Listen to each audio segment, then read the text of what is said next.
भद्रकाली की, माता भद्रकाली की। हम लोगों के लिए अपार हर्ष का विषय है कि प्रत्येक वर्ष के भांति इस बार भी राजकीय इटखोरी महोत्सव संपन्न हुआ।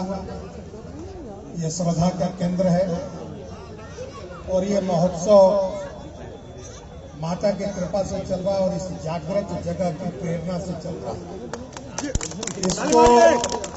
इसको करना न करना हमारे आपके बस का चीज नहीं है, ये माता करा रही है। और महामारी तो हर 100 साल पर आती है और मैं तो ये कल्पना करता हूं कि 2120 में और 2121 में भी ये इटखोरी महोत्सव इसी रूप में चलता रहे।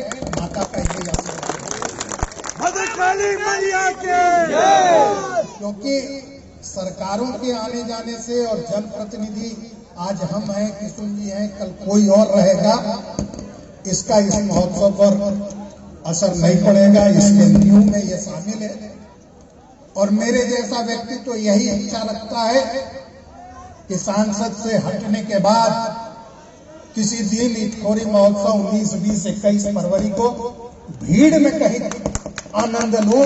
इस पर ये दया करे, माता ये दया करे।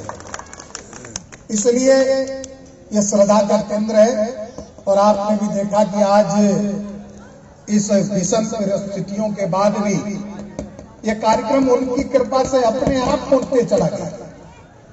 18 को स्वीकृति मिली, कार्यक्रम 19 को भी हुआ, विपिन मिश्रा आ गए, कल चेतन जोशी बीएसएफ के लोग आ गए, आज नवीन पांडे आ गए।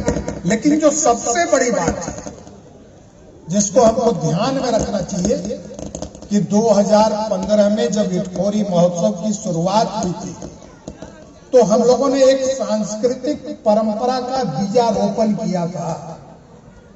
और आपको याद होगा कि पहले साल किस तरह से हम लोगों को स्थानीय कलाकारों को तैयार कराने में दिक्कत हुई।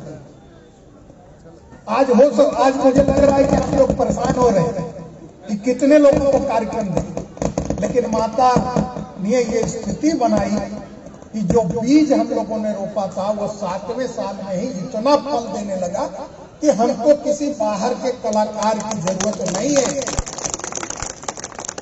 और यही इटखोरी महोत्सव का उद्देश्य था कि एक सांस्कृतिक चेतना की जागृत भूमि जिस पर बरसों से धूल पड़ी हुई थी, उस धूल को साफ करके माता के आशीर्वाद से फिर दुनिया के सामने लाना।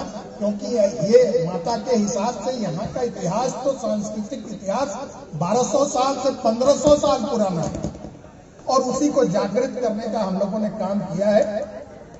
इसलिए निश्चिंत जानिए, जिन कलाकारों को इस बार समय नहीं मिला है, मैं आयोजक मंडली और प्रशासन के लोगों से भी आग्रह करूंगा कि 2022 में जब वैश्विक स्थिति से कोरोना का संकट टल गया हो और इसी फरवरी के माह में जब बसंत की संध्या हो और फागुन का यौवन अपने चढ़ाव को प्राप्त करने वाला हो तो खूब धूमधाम से इटखोरी महोत्सव हो। और जिन कलाकारों को आज समय नहीं मिला है पर्याप्त, उनको निश्चित रूप से पर्याप्त समय दे। और इसी के साथ माता सबके जीवन में सुख, समृद्धि, शांति लाए। और इस साल तो अत्यंत गौरव का विषय है, 4 नवरात्र होते हैं, 2 प्रकट नवरात्र और 2 गुप्त नवरात्र। तो इस बार तो 19 तारीख गुप्त नवरात्र का सप्तमी, 20 तारीख अष्टमी और आज नवमी। आज वो पूरा हो, तो इससे सुखद अवसर क्या हो सकता है। और आप में से बहुत लोगों को ध्यान में होगा कि जब हम लोग इटखोरी महोत्सव करने के विषय में सोच रहे थे तो एक विचार यही आया था कि इसी साधना चबूतरा पर कार्यक्रम किया जाए। वो जो हम लोगों ने सोचा था उसको मां ने पूरा किया, माध्यम भले जो हो। माता की इच्छा थी कि एक बार संगीत का समारोह विद्या हमारे बच्चों में विद्या और संस्कार कैसे बढ़ा है, वो उसका प्रकटीकरण उनके सामने। और खास करके हमारी बेटियों ने जिस तरह के कार्यक्रमों की प्रस्तुति दी है, निश्चित जानिए कि जिस दिन हम अपनी बेटियों में माता का स्वरूप देखने लगेंगे, उस दिन महिलाओं के प्रति अत्याचार में कमी आ जाएगी। और आज वो हमारी बेटियों ने करके दिखाया है।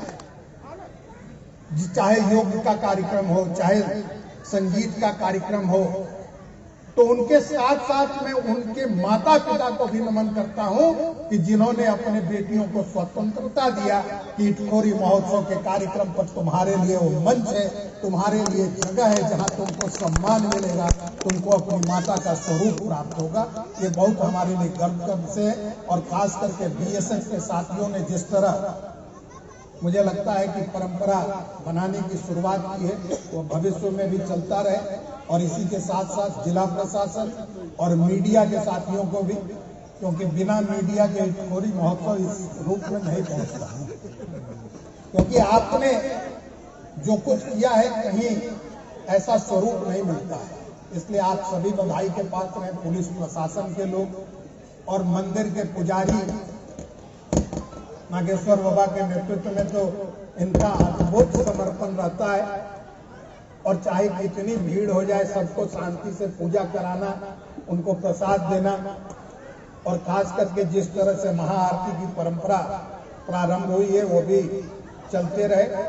अंत में मैं सबके सुख समृद्धि की कामना करते हुए और एक बार फिर आपको आगाह करते हुए कि जब तक टीका नहीं लगे, आप थोड़ा अपना और अपने परिवार की चिंता जरूर करें, क्योंकि दोबारा भारत के कुछ राज्यों में कोरोना का प्रकोप बढ़ा है, जिसमें केरल है, छत्तीसगढ़ है, मध्य प्रदेश है, पंजाब है।